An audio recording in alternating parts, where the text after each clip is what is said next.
President Bush vetoes the Civil Rights Act of 1990, saying it would encourage hiring quotas in the workplace.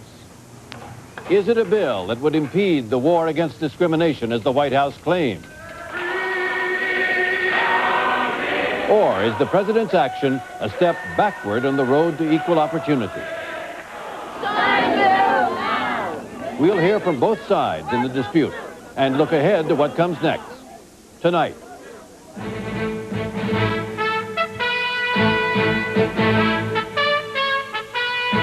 This is ABC News Nightline. Reporting from Washington with the latest on the Gulf crisis, Sam Donaldson.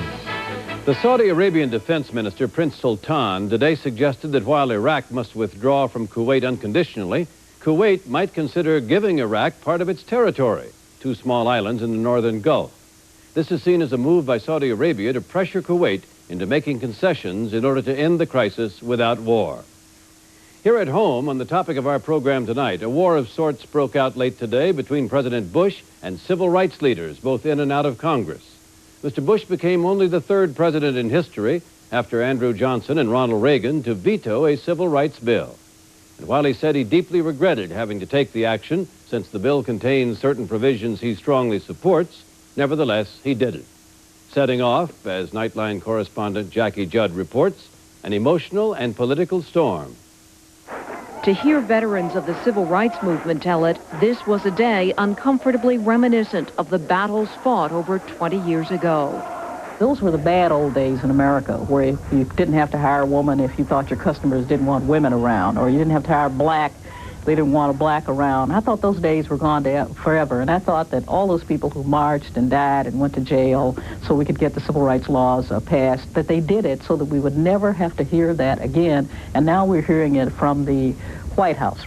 The bill Mr. Bush vetoed was supposed to make it easier for women and minorities to fight discrimination on the job and to restore protections that the bill's authors say had been eroded by half a dozen Supreme Court decisions. The Civil Rights Act of 1990 would overturn a half a dozen Supreme Court decisions, which made it more difficult for victims of discrimination to get into court, and if they're lucky enough to get into court, to prove discrimination.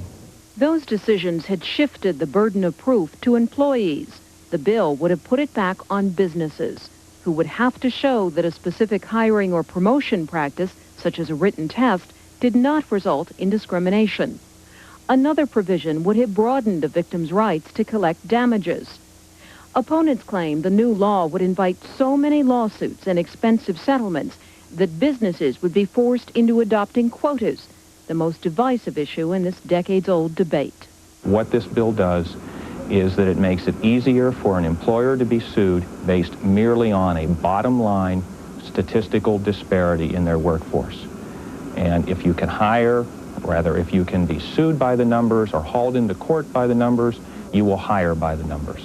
But the legislation specifically states that quotas are not required or encouraged, so the bill's backers charge that opponents are raising an inflammatory issue as a means of keeping the law diluted.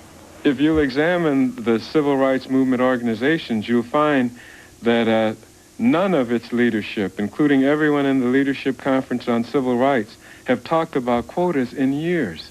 It's absolutely a straw argument.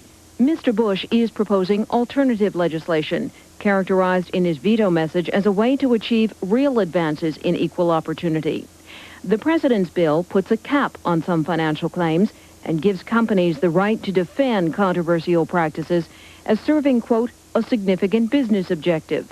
It establishes and it preserves a level playing field. Plaintiffs can win legitimate civil rights lawsuits.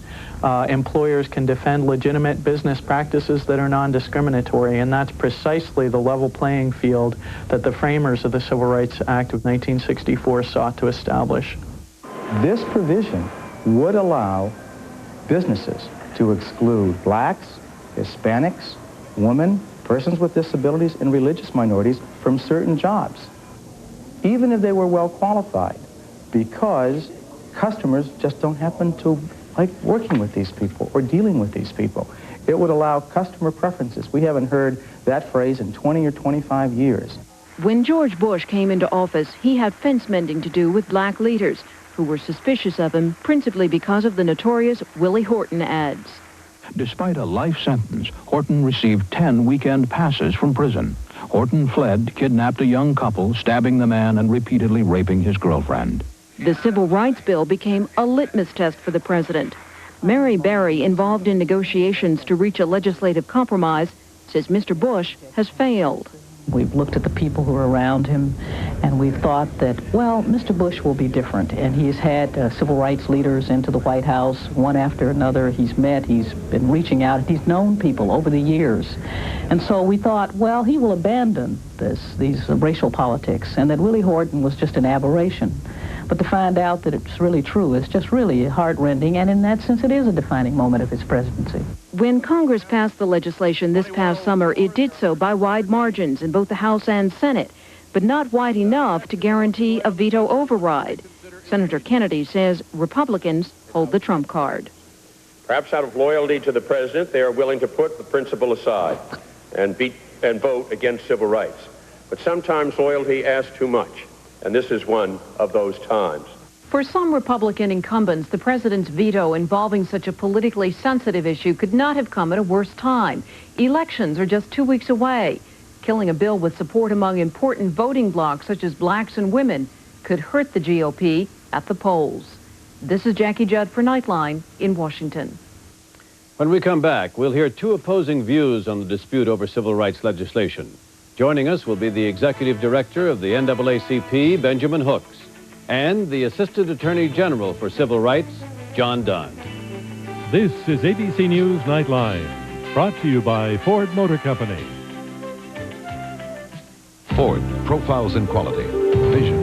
The quality of the glass that goes into our cars is so important, we make it ourselves. No other car company in the world does that. Ford glass has to pass over 110 quality inspections. Our people check it, our lasers check it, our robots check it.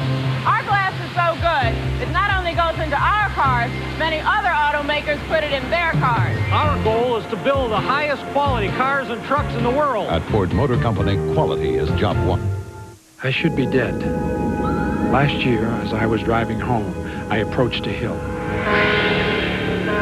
I saw something more frightening than anything I have ever seen. I tried to get out of its way. It was too late. I had a head-on crash with a 28,000-pound truck. I'm still alive today because of an airbag in my car. See an Allstate agent for a free list of cars with airbags. Capitol Clothes is all over Cleveland with spectacular fall fashions for people who want style, who know how to dress. Capitol Clothes has the latest in leather jackets for men, beautiful leathers for women in all styles and colors, men's overcoats that are top drawer, and suits for the man who knows the meaning of the word sharp. Ladies sizes up to 26.5 and men up to size 60. Come to Capitol Clothes in the heart of the Warehouse District, your source for high fashion and discount prices. Capitol Clothes at the corner of West 6th and St. Clair. If your basement leaks every time it rains, you can stop it with one phone call to the number below. S.P.U. will send a foundation expert to your home free of charge to pinpoint your problem and provide a detailed estimate on how to solve it. All work carries up to a 35-year conditional guarantee. So you can do one of two things: pray it never rains again, or call S.P.U. Now, 467-7100. Congressmen on official business in Barbados. Unknown to them, primetime cameras went along. How much work did they do? How much did it cost taxpayers? Thursday. A shocking disappointment. That was the reaction tonight from Benjamin Hooks, Executive Director of the NAACP, to President Bush's veto of the Civil Rights Bill passed by Congress. Mr. Hooks is with us in our Washington Bureau. And also joining us in Washington and representing the administration's view, John Dunne, Assistant Attorney General for Civil Rights. Mr. Dunne, the bill that the president vetoed neither requires nor, for that matter, permits quotas. Why does the president think otherwise? Because there's no outright prohibition against quotas. In addition to that, there are provisions which go far beyond the laws which sought to be corrected and provide such heavy burdens on employers that they not only will be sued with greater frequency, but it will be far more difficult for them to defend these lawsuits for proper employment practices. If I may, you say there's no prohibition against quotas, but we already have laws in the books that expressly prohibit quotas, do we not? They have been ineffective, and there are certainly quotas going on today, and we believe that this language will certainly encourage quotas. But the real issue here, Sam, it shouldn't be considered the veto today as the end of the Civil Rights Act for 1990. There is still an opportunity for the Congress to review the bill that the President sent up, and I think it's a good alternative and ought to be viewed in order to have a civil rights bill rather than a political issue. All right, Benjamin Hooks, the President sent up a bill this weekend, I take it, in an effort to see if there couldn't be accommodation made. Why do you think that what he sent up shouldn't be considered? In addition to being shocked, disappointed, and dismayed by the veto of the civil rights bill which Mr. Bush vetoed, the bill which he sent up in attempt would be worse than no bill at all. We'd rather not have a bill because it would codify and put into statutory language some of the deficiencies that were contained in those 6 cases in the Supreme Court that knocked us back at least 20 years. It is difficult to explain and to articulate how this administration could, by any stretch of imagination, call the bill a quota bill when every major Jewish organization in this nation, and all of us know that the Jewish organizations have stood steadfast against the concept of quotas, and they have all said this is not a quota bill. If there are any experts on that issue, it is the Jewish community. I sat with tears in my eyes and watched members of the Jewish community testify before Congress eloquently, and how anybody could have the nerve, the temerity to say that this is a quota bill eludes me. Mr. Hooks, if I may, it is true that a plaintiff can look at the numbers, the plain numbers, and make an assertion that there is discrimination there. Isn't that in effect a quota? That is not. You can make an assertion of anything. I can be sued for killing somebody in Memphis tonight. If somebody wants to do it, that doesn't mean I'm going to be convicted. What I am saying is that the law was never that onerous. I know there are some people who like to go back to 1940 when black people and women and minorities could not be hired as firemen or policemen or as bankers or clerks. I recognize, when I look at the David Duke election, I recognize that there is a racist backlash that amazes me in this nation. When I see 60% of the white people who vote in Louisiana voting for David Duke, I know there's a backlash, and we see it in the Congress, we see it in the nation and states and in government. Well, do you now, sir, see it in the President? Are you saying that Mr. Bush, from a racial motive, a racist motive, vetoed this bill? It is difficult for me to accuse Mr. Bush of being racist. It is not difficult for me to accuse some of his advisors of being racist. Name them. I don't know all of them, because if I knew all of them, I would call them one by one. But for any lawyer, that was William Coleman, the most astute constitutional lawyer in the nation, an outstanding Republican who was called in by President Bush. And I read the most beautiful letter I've ever read by a lawyer, and he told President Bush, this is not a quota bill, it's a good bill, and you ought to sign it. Mr. Dunne, let me ask you about a question that I think troubles many people. The administration seems to believe that the kind of discrimination that should be not only avoided but worked against is the intentional kind, but that unintentional discrimination, well, it's just one of those things. Is that your position? Oh, by no means. We clearly support the proposition that where unintentional acts by an employer have the result of discriminating against groups, that there should be a remedy available.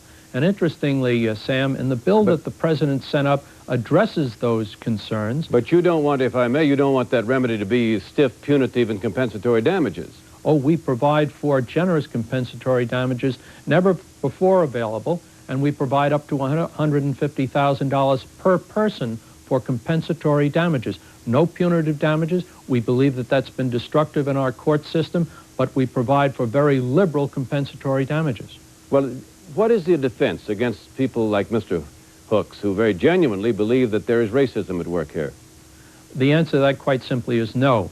Nobody in his right mind would accuse President Bush of being racist. There is an honest difference of opinion with regard to provisions of the Kennedy-Hawkins bill, which the President has spoken very clearly. He has vetoed. He has now offered a very credible and very substantive alternative. And I would urge the Congress in the remaining days of this year's session to review that. It's not cut in stone. Why don't we consider possible variances on the President's bill and have a bill, a Civil Rights Act of 1990? Well, really, you know that the Congress is rushing to get out of town, to get home for elections. You know they have this budget, which they haven't been able to come up with yet. how do you believe that they're going to be able to now fashion a total new civil rights bill in, say, what, 7 or 8 days? You don't have to fashion a total new civil rights bill. The bill that the President sent today is an omnibus bill. It touches on all of the issues. We are in agreement with the Kennedy-Hawkins bill on more points than we're in disagreement. I believe that it is now incumbent upon Senator Kennedy and Mr. Hawkins to come forward and tell us why they will not accept this bill. Legislation is the art of compromise. Nobody walks away with everything he wants. I think that this is a good bill that's acceptable to all, and it will eliminate it as a political issue in this campaign. Well, that's a good point you raised about a political issue, and we want to discuss that in a moment. When we come back, we'll be joined in our discussion by columnist Clarence Page of the Chicago Tribune.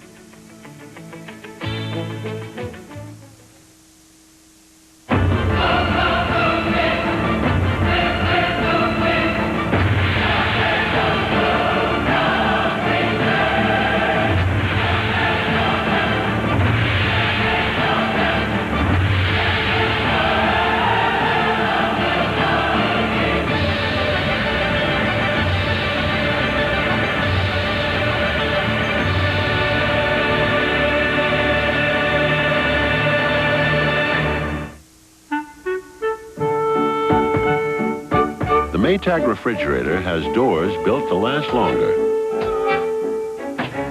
shelves built to last longer, and drawers built to last longer. And it comes with a guarantee to the year 2000, but only for a little longer. So see your Maytag dealer soon for the refrigerator guaranteed to keep him lonely longer. August 29, 1990. It was a day full of firsts. It was a day like yesterday.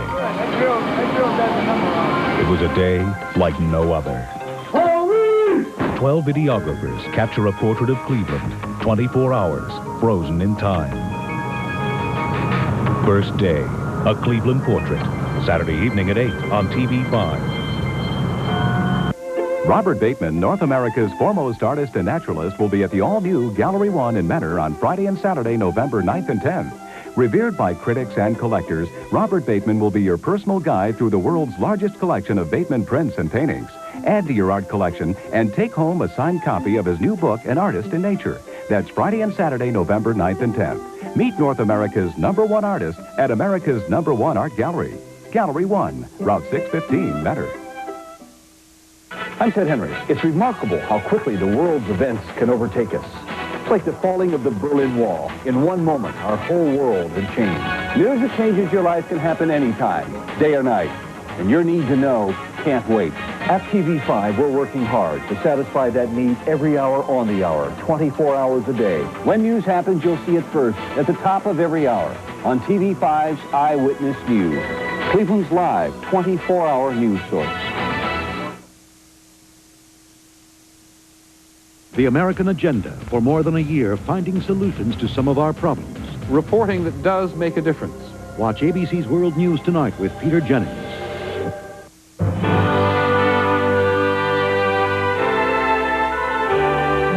Join us on Good Morning America.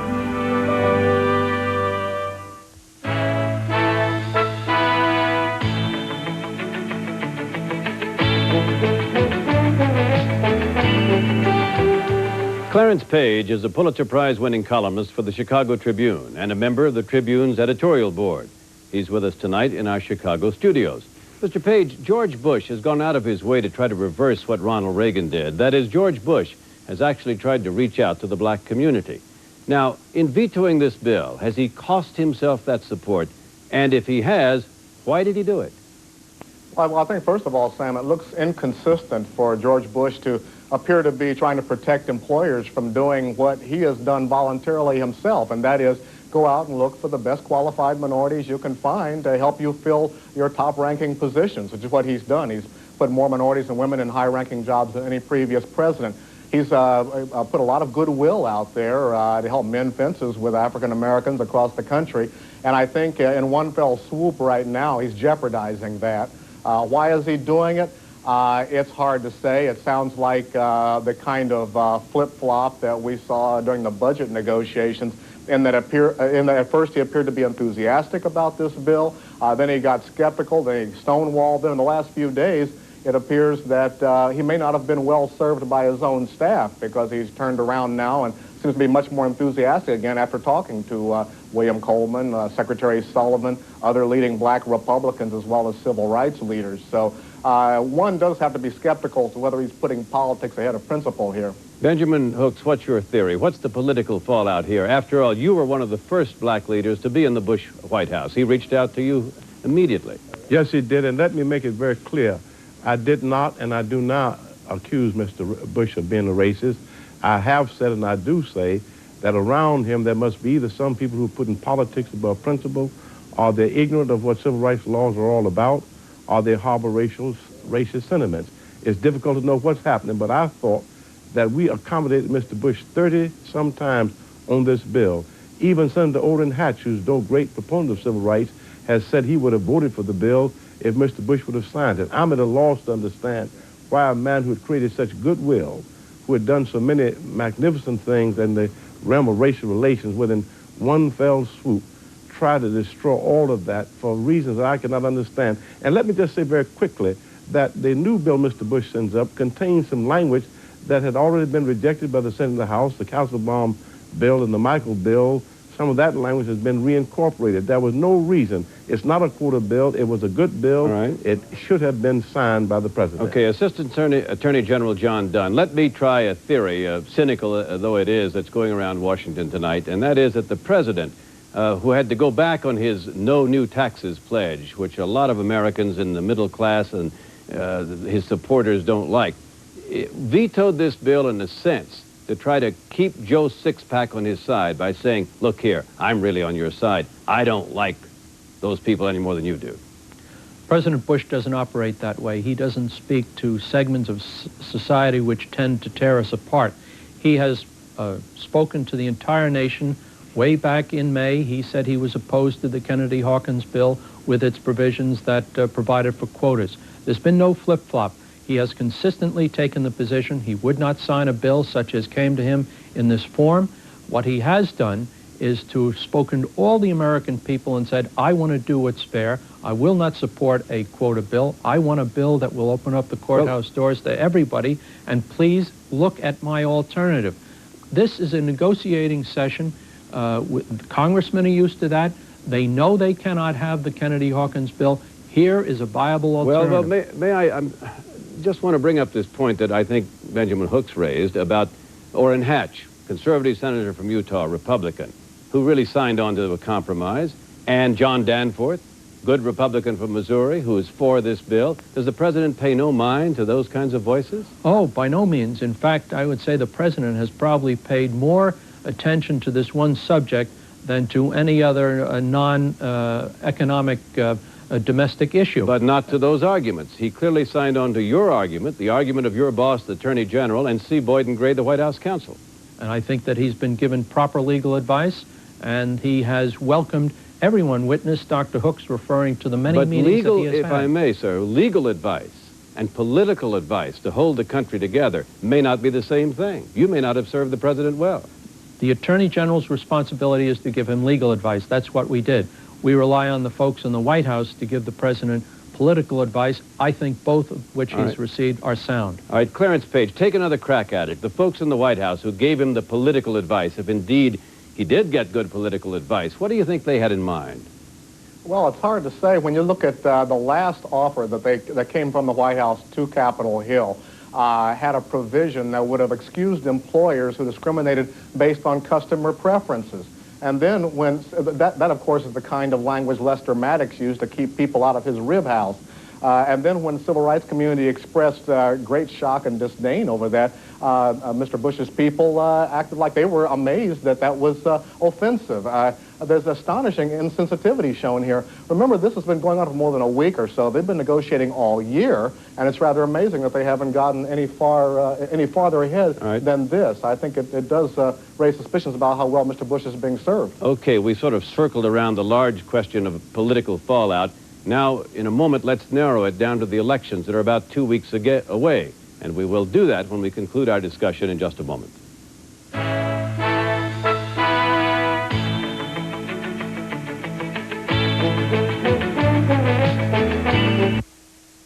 Bit by bit, putting it together. Piece by piece, the way to make an ideal work. Every moment's contribution, every detail plays a part. Just a vision's no solution. It all depends on execution. Putting it together, that's what counts. Ounce by ounce, putting it together. Putting it together. Behind every great accomplishment, there is always a document. A document that bridges the gap between what can be and what will be. Putting it together, putting it together, putting it together. Xerox technology helps people transform ideas into documents that change the world. Faxing, scanning, copying, publishing. Xerox, the document company. Putting it together, putting it together, putting it together. We're in luck. Did you know sirloin's only 165 calories and round-tip steaks a mere 157? Where would we be without beef? Out of luck, I'd say. Beef. Real food and luck. Wisconsin. Hey, where's the elephant going? It's okay. I'm sure he'll be back. Dad, your hair! This breathtaking moment was brought to you by the Canon E57 camcorder and its brilliant low-light capability. You think he's no good for your daughter. I don't like him, and I don't want him to take over her life and over her mind. She's upset because she's lost the control over me. What if your son was totally out of control because of a girl? He doesn't want to go to school. He doesn't want to work. Now, you can't just be together 24 hours a day. Who's going to feed you? When the children you love someone you don't. On the next Oprah Winfrey Show. Tuesday at 4 on TV5. This again now are Benjamin Hooks, John Dunne, and Clarence Page. Gentlemen, in just over 2 weeks, we're going to have elections which all of the House, a third of the Senate, lots of governors are up. Will this issue, this veto, be an issue in those elections? Benjamin Hooks, will the NAACP make it an issue? It is an issue. Those who advise Mr. Bush advise them badly. It does not serve the country well. It does not serve black people well. It does not serve women and minorities well. And with thousands of people in the Persian Gulf attempting to fight for freedom, it is a contemptible shame that someone would give that kind of political advice, and certainly we intend to raise that issue loudly and strongly all over this nation. Clarence Page, what's your hunch? It's an issue then, but is it going to be effective? Will people actually be thrown out of office because of their votes on this bill? I think it's going to show itself in some local races where Republicans are starting to make inroads into the black vote, like here in Illinois, where Republican candidate for governor Jim Edgar has gotten some key black supporters who are angry at the local Democratic Party. Cases like that, it's going to hurt their support, and you'll find that happening around the country. John Dunne, what's your reaction to that? Do you think it may cost Republicans their seats? And if so, as a man who gives legal advice, what will be your responsibility? I don't think there will be a political issue if those who are disappointed tonight will take a careful look at the president's alternative proposal, which is a solid civil rights bill for 1990. The president doesn't want a political issue. I don't think those who are looking to the Congress for support with their problems want a political issue. Right. They want a bill. They want some relief, and I think that's what the real test should be. All right. Thank you all for being with us tonight. That's our report for tonight. I'm Sam Donaldson in Washington. For all of us here at ABC News, good night. This has been ABC News Nightline. If you wish a videocassette version of Nightline, the cost is $14.98 plus $3.95 shipping and handling.